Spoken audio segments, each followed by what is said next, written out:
तो चलिए सीधा रुक कर रहे हैं अपने मेहमानों की तरफ। आपको बता दें कि आज हमारे साथ इस चर्चा में जो मेहमान हैं वो आपकी स्क्रीन पर हैं। कुंवर जुपेन साहब हैं, बीजेपी के तेजतर्रार अनुभवी चेहरे हैं। शांति प्रसाद भट्ट जी हैं, कांग्रेस के चेहरे हैं। नीरज कोहली जी हमारे साथ हैं, वरिष्ठ पत्रकार हैं, हमारे वरिष्ठ सहयोगी हैं।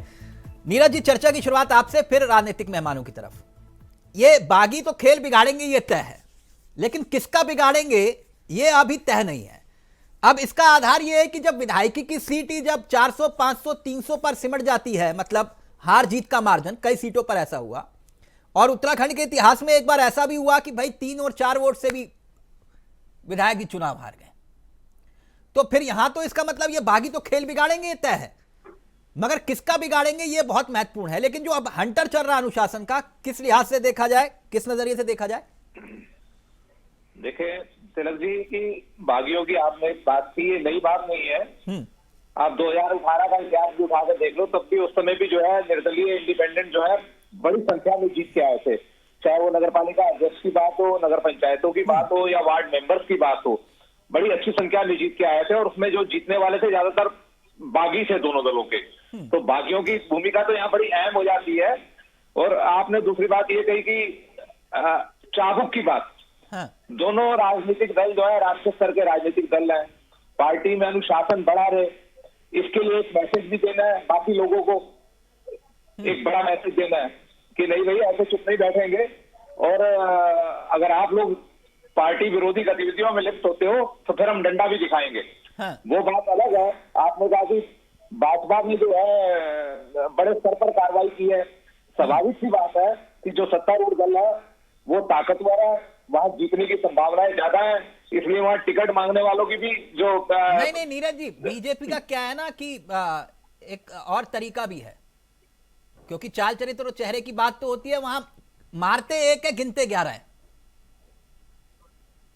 और कांग्रेस में होता यह है कि वहां तो बड़ी मुश्किल से ही अनुशासन समिति हाथ, मतलब समझ रहे हैं ना सर, सर्दी का मौसम वैसे भी है, तो वहां तो वैसे भी लेने के देने पड़ जाते हैं। और वहां उनके यहाँ तो चलिए कम से कम 4 दीवारी ऊंची तो है, इनके यहाँ तो 4 दीवारी भी नीचे है, सबको दिखाई दे जाता है जो कार्यक्रम होता है, तो फिर दिक्कत वहां भी हो जाती है ना। दो बातें आपने ठीक कहा। एक तो 4 दीवारी नीची है और थोड़ा कांग्रेस का ना हाथ भी तंग है अनुशासन के मामले में। हाँ। आप ही के आप बात को आगे बढ़ा रहे हैं। तीसरा जो मैंने कहा कि क्योंकि भारतीय जनता पार्टी सत्तारूढ़ दल है, परफॉर्मेंस के लिहाज से सब कार्यकर्ताओं को पता है, और जो टिकट की उम्मीद वाले नेता उनको पता है कि यहाँ जीतने की संभावना ज्यादा है, तो टिकट मांगने वालों की पेशेंस भी जो है लंबी हो गई वहां। हाँ। तो इसलिए वहां बागी भी ज्यादा हो गए, टिकट तो एक को मिलेगा, बाकी कुछ लोगों को मार मनोबल कर लिया, उसके बावजूद भी बागी ज्यादा हो गए। तो ये मैसेज देने की दोनों दलों को एक मैसेज देना ही था बड़ा। वो बात अलग है कि जो 6 साल के लिए निष्कासन किया है, चुनाव के बाद जो जीते वो अपने हो गए, घर वापस आ गए, जो आए वो बीच में ये महत्वपूर्ण सवाल आप लेकर आए। मैं जरा कुंवर साहब के पास जाऊंगा, सत्ता में भी हैं और हमारे बड़े भाई भी हैं, और आज मैं थोड़ा पार्शियलिटी करने के मूड में हूं।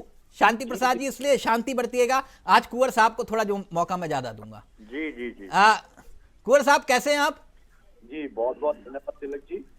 कुंवर साहब, ये जो बात नीरज जी ने कही कि भाई ठीक है, एक तो मामला ये है कि भाई आप मारते एक हो गिनते 11 हो, जी ठीक है ना। एक होता है कि भैया मारेंगे 11 गिनेंगे 1, और आप मतलब ऐसा प्रचार कर देते हैं कि भैया आप देखो पार्टी के खिलाफ काम करने वालों को बिल्कुल एक्शन। लेकिन ये एक्शन दृढ़ रहेगा या फिर जीतने के बाद आप क्लेम कर दो कि नहीं ये तो हमारे ही थे, देखिए, और फिर अंतरात्मा की आवाज फिर कहोगे कि देखो इतने निगम हम जीत गए, इतने निकाय जीत गए और इतने जो है पालिका जीत गए। फिर बाद में ये क्लेम तो नहीं होगा ना, ये निकाल दिए मतलब निकाल दिए ना फिर। तिलक जी, क्लेम की राजनीति भारतीय जनता पार्टी कभी भी नहीं करती है। आज ठीक है कि लोकतांत्रिक व्यवस्था के तहत सबकी एक इच्छा होती है चुनाव लड़ने की, लेकिन हमें ये भी मालूम है कि आज टिकट एक को मिलना है, बाकी सबसे सहयोग करना है। और ऐसे में अगर अनुशासनहीनता सामने आती है, कल ही हमारी प्रदेश चुनाव समिति की बैठक, साहब फोन प्लीज अगर पास ले आएंगे तो ऑडियो परफेक्ट आएगा। कल कल ही हमारी जो है प्रदेश चुनाव समिति की बैठक में सब निर्णय हुए हैं हाँ। और बागियों को 1 बार 2 बार 3 बार समझाया गया और आज उनके खिलाफ निर्णय ले लिए गए, उन सबको निकाला गया, हाँ। बताया गया। तो ये एक अनुशासनहीनता के खिलाफ कार्रवाई की गई है और जिसका असर भी होता है। ऐसा नहीं है, हमें नहीं मतलब कि कांग्रेस कैसा करती है कैसा नहीं करती है, लेकिन भारतीय जनता पार्टी कैडर आधारित पार्टी है। हाँ। और कैडर की जो एक मान मर्यादा होती है, जो अनुशासन होता है, उसमें सबको रहना चाहिए। नहीं। जो उससे बाहर जाता है उसके खिलाफ कार्रवाई। ठीक, कुंवर साहब आपने कहा कि अनुशासनहीनता बर्दाश्त नहीं है, बिल्कुल ठीक, लेकिन जो आपके विधायक कह रहे थे कि हाई कोर्ट जाऊंगा, देखिए छोड़ूंगा नहीं इनको, हाई कोर्ट लेकर जाऊंगा। एक विधायक कह रहे थे खड़े होकर, कह रहे थे कि टेंशन मत लो, चुनाव लड़ो, अगर पार्टी से निकाल दिए तो कोई बात नहीं, एंट्री मैं करवा दूंगा। वो सुना था आपने? कोई वो अनुशासनहीनता के दायरे में नहीं आता। कोई निश्चित तौर पर अगर कोई विधायक गया हुआ होता हाई कोर्ट तो वो भी अनुशासनहीनता के दायरे में आता। अच्छा, मतलब बयान देने की इजाजत है? बयान तो देखिए, बयान देके तो फिर अपनी गलती भी मानी जाती है। सभी छोटे कार्यकर्ता भी मानते हैं, बड़े कार्यकर्ता भी मान जाते हैं। नहीं तो बड़े कार्यकर्ता खुले तौर पर कह रहे थे ना कि हाई कोर्ट चला जाऊंगा, तो मेरे को लगा कि शायद ये अनुशासनहीनता के दायरे में आता है। आपने कहा कि नहीं आता। जिन लोगों ने ऐसा कहा उन्हें बाद में एहसास हुआ इस बात का कि ये वो अनुशासनहीनता के दायरे में आ सकते हैं, तो निश्चित तौर पर उन्होंने अच्छा आ सकते हैं, मतलब विधायकों को छूट है, 1-2 बार बयान दे सकते हैं। 1-8 बार बयान के बाद अगर आप नहीं सुधरना चाहेंगे तो निश्चित कोई भी हो अनुशासनहीनता की कार्रवाई होना सुनिश्चित है। अच्छा, तो मतलब अगर विधायक के खिलाफ कार्रवाई की भी बात आई तो आप कर लेंगे, चाहे वो विधायक जो कह रहे थे कि भाई प्रत्याशी तुम उतरो, कोई दिक्कत नहीं, पार्टी देगी टिकट ठीक, वरना फिर अकेले लड़ जाना, मैं तुम्हारे साथ हूं। भारतीय जनता पार्टी के सभी विधायक मान मर्यादा और अनुशासन का पालन करते हैं और अनुशासनहीनता का ना कभी पहले कोई ऐसा सामने आया मामला, ना भविष्य में आएगा। हाँ, तो यानी कुल मिला के वो विधायक अनुशासनहीनता के दायरे में नहीं आते। ठीक, बहुत बढ़िया। ये शांति प्रसाद जी, ये आपके यहां तो खैर कहानी कुछ अलग रहती है। पहले तो बताइए, जिसने पूरी जिंदगी कांग्रेस को दी उसी को एक गद्दार साबित कर दिया, खैर कोई बात नहीं। लेकिन अब जो स्थिति है, आपने कहा कि बागियों को बख्शा नहीं गया, बाद में तो फिर वही सवाल मेरा वही है जो जुपेंद्र से था कि बाद में क्लेम तो नहीं करोगे ना, क्योंकि आपके यहां तो जो पीठ में छुरा घोंपते हैं गद्दार टाइप के, जिन्होंने 2016 में गद्दारी की थी, मैंने नहीं आप लोगों ने कहा था, आपने उनका भी खुले दिल से स्वागत किया, बोले कि आ जाओ दोबारा, कोई दिक्कत नहीं। तिलक जी, हम लोग संविधान को मानते हैं और हमारी पार्टी में किसी को भी अपनी बात रखने की पूरी तरह से आजादी है। और ये निकाय चुनाव में जिन जिन साथियों ने अधिकृत प्रत्याशी के खिलाफ नामांकन किया, हमने पूरी शिद्दत के साथ, और रहीमदास जी की वो युक्ति मुझे याद आ रही है, टूटे सुजन मनाइए जो टूटे 100 बार, रहीमन फिर पोइए टूटे मुक्ताहार। हमने अपने सभी प्रियजनों को उनका मान मनोबल, उनको मनाने बुझाने सब तरीके से प्रयास किए। उसके बाद जो साथी नहीं माने, हमने भारी मन से उन साथियों को पार्टी से निष्कासित किया है और हमको अच्छा नहीं लगा उन्हें निष्कासित करते हुए। लेकिन हमने जब सारे हथियार हमारे एक तरह से फेल हो गए उनको मनाने में, तब जाके हमने उनका निलंबन किया है। और हमारी फेरिस्त बहुत कम है तिलक जी।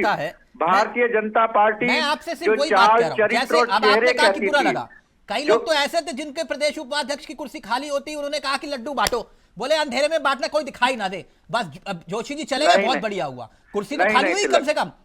मैं वो नहीं कह रहा हूं। जोशी जी हमारे आदरणीय थे, हैं, रहेंगे, लेकिन वो 40 साल उन्होंने पार्टी की सेवा की। हमको कष्ट इस बात का हुआ कि जाते हुए उन्होंने पार्टी को जो अपशब्द कहे उसकी टीस हमें जरूर है। अच्छा। यद्यपि जोशी जी 40 साल कांग्रेस में रहे, किसी को भी आजादी है किसी पार्टी ज्वाइन करने की। गलत कैंडिडेट को टिकट दिया, जो भी कहा उन्होंने, लेकिन उनसे ज्यादा तो नहीं कहा होगा ना जो 2016 में खड़े होकर विधानसभा के भीतर कह रहे थे कि हरीश रावत चोर है, उनसे बुरा तो नहीं कहा था? तिलक जी, टिकट का मामला कोई एक व्यक्ति तय नहीं करता है, पूरी पार्टी की एक कमेटी होती है 12 से 14 लोगों की। नेता खड़े होकर कह रहे थे, आपने उनको वापस ले लिया, मैं तभी पूछ रहा हूं, हृदय परिवर्तन तो नहीं होगा? उस पर रिपोर्ट होती है, उन्होंने सार्वजनिक रूप से बताइए, आपके सबसे बड़े नेताओं को कोसने का काम किया था। तिलक जी, हम लोग लोकतंत्र में हैं, भारत में हैं, कोई राजनीतिक जनसेवा में कोई हम एक दूसरे के दुश्मन थोड़े हैं। हम राजनीतिक रूप से विशुद्ध रूप से जनता मतलब आप की इस सेवा ले सकते करते हो। हैं। दौराने सेवा काल की अगर किसी से कोई गलती होती है हाँ। तो एक समय होता है। हम भी तो राजनीतिक दल हैं, किसी को अच्छा, मैं 6 साल समझ गया के आपकी निलंबित करते हैं, मैं 6 समझ साल गया, बाद मैं अगर समझ उनकी गया। सेवाएं देखी जाती है तो उन्हें वापस जपेन भी जी को लेते लाइए, हैं। जपेन जी को लाइए। कुल मिला के जपेन जी, इनका कहने का मतलब ये है कि चुनाव जीत जाओगे तो क्षमा याचना दे देना, हम वापस ले लेंगे, कोई दिक्कत नहीं है। ये ऑफिशियली स्टैंड है शांति जी का। कुल मिला के बात मुझे ये समझ आई। आप लोग तो ऐसा नहीं करोगे? मैंने ये नहीं कहा। नहीं, आप तो कह रहे हो कि क्षमा याचना कर देंगे, कोई दिक्कत नहीं, तुम एक लेटर हेड पे लिख देना बस। आप देखिए ना, जब किसी चुनाव में किसी साथी की आवश्यकता होती है, अभी लोकसभा का चुनाव था तो भारतीय जनता पार्टी ने कितने लोगों को ज्वाइनिंग करवाई, अभी हाँ। कितने लोगों का निलंबन किया, हाँ। 100 से ज्यादा फेरिस्त तो है। आपने कितनों की ज्वाइनिंग करवाई निकाय चुनाव में, बता दो। आपके तो नेता ही बाहर नहीं निकल रहे सर्दी के मौसम में। हमने ऐसी ज्वाइनिंग नहीं कराई कि जो कल बाहर गए और आज ज्वाइनिंग करा दी, ऐसा कोई नहीं था, आने बता को भी दो। तैयार नहीं था साहब। आप आते तो गाजा बाजा आप भी लेकर घूम रहे थे। ठीक, ऐसा नहीं है शांति प्रसाद जी। तिलक जी, ऐसा नहीं है।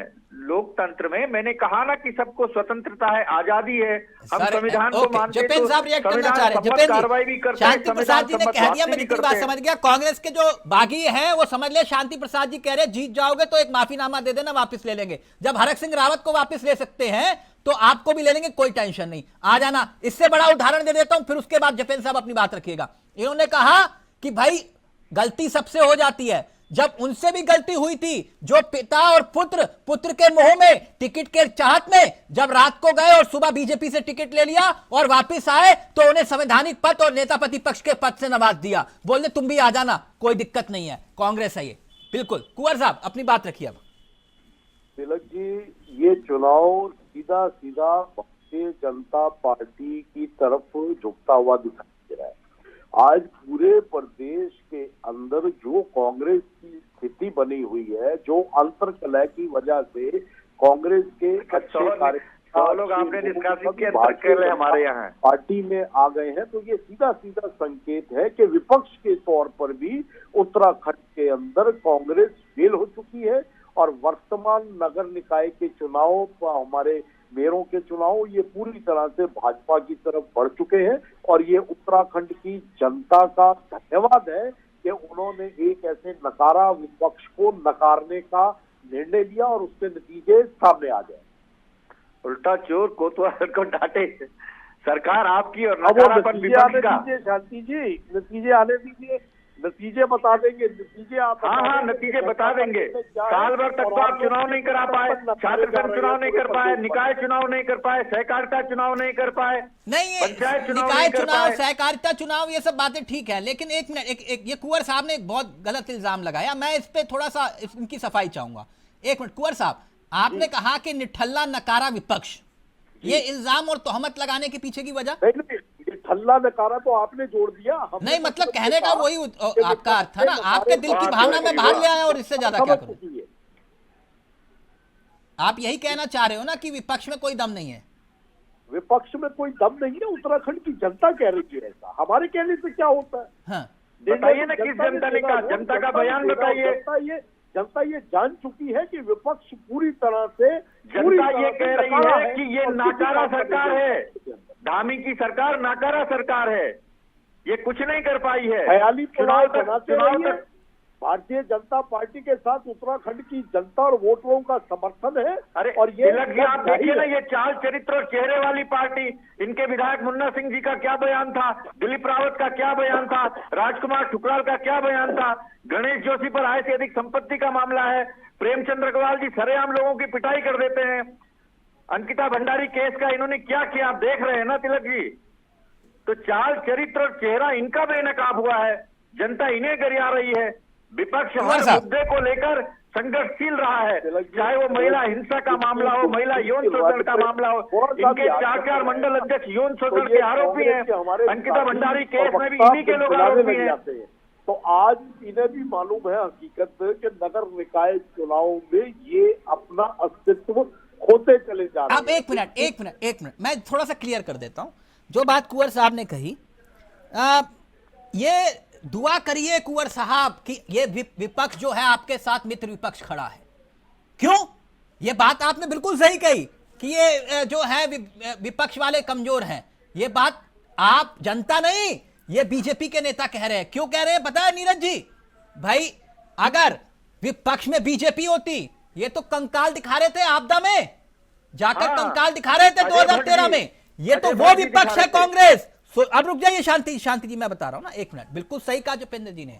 ये तो अगर आपके किसी विधायक पर आय से अधिक संपत्ति का मामला होता ना, तो वो इस्तीफा लेकर मानते, इसलिए कमजोर। पहली बात। दूसरी बात, आपके विधायक, आपके नेता प्रतिपक्ष को यह ना कहते कि यह मित्र विपक्ष है।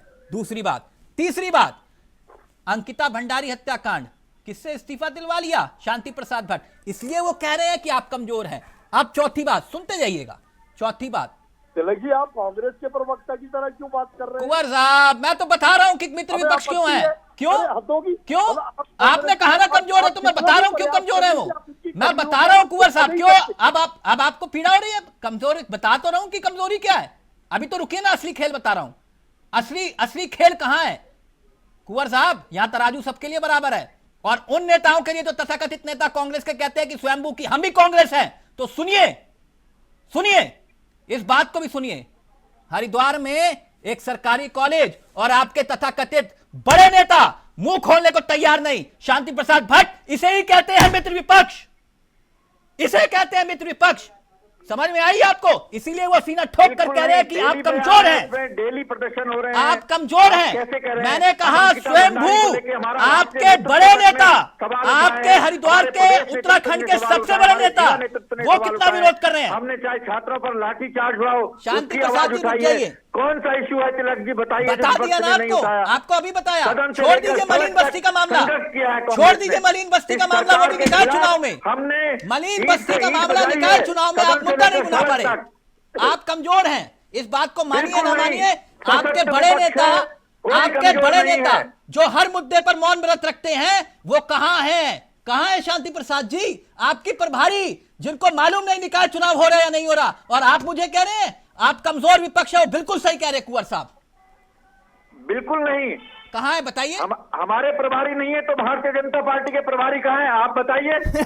आपके प्रभारी नहीं है, इस बात को आप उपलब्धि मान रहे हैं। ठीक है, प्रभारी निकाय चुनाव लड़ते हैं। ओके, एक प्रभारी निकाय चुनाव नहीं लड़ते जी। ओके नीरज जी, ये तो बिल्कुल सही है। देखिए, निगम का चुनाव चल रहा है, मलिन बस्ती का मुद्दा आया, कुंवर साहब के मुंह पे बिल्कुल जुबान सरस्वती बैठी है। बिल्कुल बोला क्या है, कमजोर है तो विपक्ष। अरे मलिन बस्ती का मुद्दा है तो डोजर की सरकार तो ये है ना जो डोजर चलाती है। तो ये मुद्दा मैं नहीं उठाऊंगा शांति प्रसाद जी। 2016 में कानून लेकर आए थे। ये मुद्दा उठाने की मेरी जिम्मेदारी थोड़ी ना शांति प्रसाद जी। तिलक जी हम जवाब देना चाहेंगे। जी कुंवर साहब प्लीज। तिलक जी, मलिन बस्तियों का मामला पूरी तरह से साफ है। भारतीय जनता पार्टी ने, केंद्र सरकार ने पूरे देश में 6.5 करोड़ से ज्यादा मकान निर्बल वर्ग को दिए, और भारतीय जनता पार्टी की सरकार के रहते किसी भी निर्बल वर्ग के सिर से छत नहीं जानी है, उन्हें बेघर नहीं होना है। जब तक सारी वैकल्पिक व्यवस्थाएं ना हो जाए, निर्बल वर्ग को छत देने का वायदा भारतीय जनता पार्टी का है, भारतीय जनता पार्टी की उत्तराखंड सरकार का है, केंद्रीय सरकार का है। 10 साल से तो केंद्र की सरकार है, 8 साल से भाजपा की सरकार है, और फिर मलिन बस्ती इन्होंने किया क्या है मलिन बस्ती के लिए? किया क्या है भारतीय जनता पार्टी ने मलिन बस्ती के लिए? मैं पूछना चाहता हूं। ये तो डोजर लेके खड़े रहते हैं, इनको तो बहाना चाहिए डोजर चलाने का। जनता पार्टी के रहते नीरज जी, उत्तराखंड में से किसी भी निर्बल वर्ग नीरज जी सिर से छत नहीं जानी है, नीरज जी, ऐसा हम ऑन स्क्रीन छाती ठोक कर नहीं। वो मेरे को पता है आप क्यों सब बीजेपी के नेता छाती ठोक कर कह रहे हैं, सब कुछ पता है सर, सबको मालूम है। और मैं एक बात नीरज जी समझना चाह रहा था। बात देखिए, फतेह की कही है कुंवर साहब ने, मैंने तो उदाहरण के साथ बताया, 4-5 उदाहरण बड़े मोटे मोटे। अब हरिद्वार का मुद्दा, और हरिद्वार के ही स्वयंभू इतने बड़े नेता उत्तराखंड के, वो उस मुद्दे पर कुछ कह नहीं रहे। वो कुछ ना कुछ तो वजह होगी। अब खैर क्या वजह मुझे नहीं मालूम है, कि कुंवर साहब ने बिल्कुल सही नब्ज पकड़ी। लेकिन एक बात, बीजेपी वाले जो है ना, ऑस्ट्रेलिया टीम, और जब होता था कि भैया ऑस्ट्रेलिया टीम की एक बहुत बड़ी खासियत होती थी, बोले कि कैचेस विन मैचेस हैं, फील्डिंग बड़ी जबरदस्त होती थी। अब उदाहरण लेकर जा रहा हूं दिल्ली वाला, कई बार हिट विकेट भी हो जाते अब बता रहा हूं सर, बता रहा हूं शांति जी, हिट विकेट होना चाहिए, जैसे बद्रीनाथ में हुए ना, जैसे मंगलोर में हुए, वो अपनी गलती से ही आउट हुए। वो उस बात को उसमें कोई आपका कोई ज्यादा एफर्ट नहीं था, वो अपनी गलती से हिट विकेट, बिल्कुल सही शब्द इस्तेमाल किया। लेकिन नीरज जी, ऐसे ही दिल्ली में अभी अरविंद केजरीवाल ने एक बात कही, यूपी बिहार वाली, हल्का सा बोला और बीजेपी की काबिलियत देखिए, तुरंत लपक लिया। एक सेकंड नहीं लगाया, बोले कि बाकी सब बाद में ओपनिंग करेंगे। जेपी नड्डा जी ने कहा मैं आज जाऊंगा ओपनिंग पे। नड्डा जी ने खुद बयान दिया। यह बीजेपी की खासियत है, और वहां जो कुछ हो रहा है होने दो यार, कौन निपटेगा। कांग्रेस की यह खासियत है कि छोड़ो, ये कहां सर्दी के मौसम में बाहर इतनी मेहनत करेंगे। वो स्थिति दिखाई दे रही है नीरज जी। तभी तो कुंवर साहब कह रहे हैं कि जो जीतेगा वो भी यहीं आएगा। तिलक जी, बस दो मिनट का समय लूंगा। 1 मिनट का जवाब तो कुंवर जतेंद्र जी की बात का है। जो मलिन बस्तियों का जो इशू आया 2017 से लेके 2025 हो गया, 8 साल से बीजेपी की सरकार है। आप एक कदम भी अदर देश में आगे नहीं कर पाए, और एनजीटी की तलवार जो है मलिन बस्तियों की गर्दन पे लटकी हुई है। राज्य सरकार को नोटिस दे दिया है, कई बस्तियों को लेके एनजीटी ने सरकार को तलब कर रखा है। अगर आपने इसमें कानून बना दिया होता या उनका संरक्षण पूरी तरह से कर दिया होता कानूनी ढंग से, तो ऐसी नौबत ना आती। अब आता हूं मैं कांग्रेस पे। कांग्रेस पार्टी का आपने सही कहा, चुनाव आचार संहिता के इतने सारे प्रकरण हुए उत्तराखंड के अंदर इसी चुनाव के दौरान, जो निर्वाचन आयोग अखबारों में छपी खबरों का संज्ञान लेकर नोटिस दे रहा है उनको। ऑपोजिशन का कहीं दूर दूर तक जिक्र ही नहीं है। यानी कि आप बंद कमरे में बैठे, आपको पता ही नहीं कि प्रदेश में क्या चल रहा है, सरकार क्या कर रही है, क्या नहीं कर रही है। तो ये है ऑपोजिशन, ऐसा होता है। पुलिस महकमे को नोटिस दिया राज्य निर्वाचन आयोग ने, जो डीएसपी के ट्रांसफर हुए हैं, और उधर वन आरक्षियों की जो निर्णय लिया फॉरेस्ट वालों ने, उस पर निर्वाचन आयोग ने अखबार की कटिंग्स का हवाला देते हुए आचार संहिता में बताइए नियुक्तियां हो गई मामला है। और विपक्ष को मालूम, शांति जी कह रहे हैं नहीं आप लोगों को भी तो मुद्दा उठाना चाहिए। नहीं शांति जी, यही बात है ना। रेखा आर्य के मामले में क्या विपक्ष चुनाव आयोग से नहीं मिला? अखबार की हेडलाइन है। मैं आदरणीय नीरज कोहली जी बहुत विद्वान पत्रकार हैं, मैं उन पर कोई टिप्पणी नहीं कर रहा हूं, लेकिन मैं बता रहा हूं कि अपोजिशन बाकायदा मिला रेखा आर्य जी के मामले में, और वो पूरा आर्टिकल अखबारों में छपा है। अब इन्होंने कार्रवाई की नहीं की, इस बात का हमें संज्ञान नहीं है, लेकिन हमने बाकायदा शिकायत दर्ज कराई है चुनाव आचार संहिता उल्लंघन की। और भी जगह इनके विधायकगण, इनके सांसदगण, इनके मंत्रीगण सरकार की एजेंसियों का दुरुपयोग कर रहे हैं, उसकी शिकायतें हो रही हैं। विपक्ष चुप नहीं बैठा है। और तिलक जी, विपक्ष हर मुद्दे को लेकर सड़क से लेकर सदन तक आवाज उठाता रहा है। इसलिए आपका या भारतीय जनता पार्टी का मित्र विपक्ष का नारा खोखला है, मैं इसको नहीं मानता। ऑफिशियली आपके विधायक ने कहा ये मित्र विपक्ष है, मेरा नहीं है सर, है ना। अगर ये अनुशासनहीनता के दायरे में नहीं आता, इसे लोकतंत्र कहते हैं, तो ऐसा लोकतंत्र पार्टी में आपको मुबारक हो। ठीक, अब उदाहरण के साथ आपको बात, मैं उदाहरण देता हूं, मैं ऐसे नहीं, मैं हवा में बात नहीं करता। कुंवर साहब पता क्यों उतर आ रहे हैं? इसके पीछे वजह है। कुंवर साहब इसलिए भी इतर आ रहे हैं कि भाई जिनको आप 56 इंच वालों को नोटिस भेजने का ना भी नहीं भेज पाए थे ना, उन्होंने उनको बोला कि बैठ जाओ, टिकट ना मिलेगा। भले उनकी पत्नी को टिकट दे दिया, उनको नहीं दिया जिनसे आप 56 इंच के डोलों से डरते थे, 16 इंच के डोलों से हैं। 56 का सीना, 16 का डोला, वो उनको आपने नोटिस देने की कभी हिम्मत नहीं की थी। अभी रुक जाइए, एक उदाहरण और दे रहा हूं। उधर कई उदाहरण है, उदाहरण में तभी तो कुंवर साहब कह रहे हैं अनुशासनहीनता वाली बात।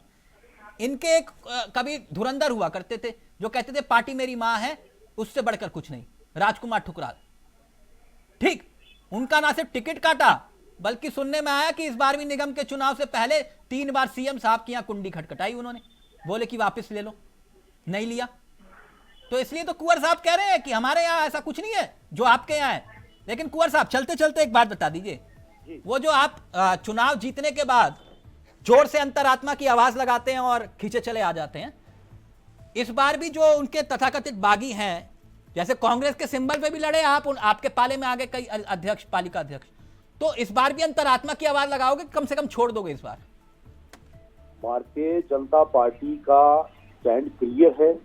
अनुशासन समिति के लिए हुए निर्णय अंतिम निर्णय है, और हमें अपने कैडर पर और अपनी नीतियों पर पूरा भरोसा है, जिसका उत्तराखंड की जनता और वोटर समर्थन करता हुआ दिख रहा है। हाँ बिल्कुल, राजेंद्र भंडारी वाले फॉर्मूले पर, है ना। और वो मंगलोर वाला जो था वो फरीदाबाद मॉडल। आपकी ताने मारने की तो आदत जाएगी नहीं। नहीं कुंवर साहब, हम तो बता रहे थे वो राजेंद्र भंडारी जी मेहनत कर रहे हैं ना, और वो फरीदाबाद से जो आए थे प्रत्याशी उनको भी उतारा है ना मेहनत पे। आप नाराज हो जाते हो। उत्तराखंड की चहेती पार्टी है ये कुंवर साहब, ये आप लोगों का ना इल्जाम बड़ा। शांति प्रसाद जी बोले कि आपने बोला मित्र विपक्ष, वहां से वो कह रहे हो कि आप ताने, मतलब सर तराजू सबके लिए बराबर है। मुख्यमंत्री चाहे बोगड़ा जी रहे हो, चाहे हरीश रावत जी रहे हो, चाहे धामी जी रहे हो, तराजू सबके लिए बराबर। थैंक यू सो मच, बहुत बहुत शुक्रिया कुंवर साहब आपका भी, शांति जी आपका भी और नीरज जी आपका भी। फिलहाल मुझे दीजिए इजाजत। नमस्कार, जय हिंद, जय भारत, जय उत्तराखंड।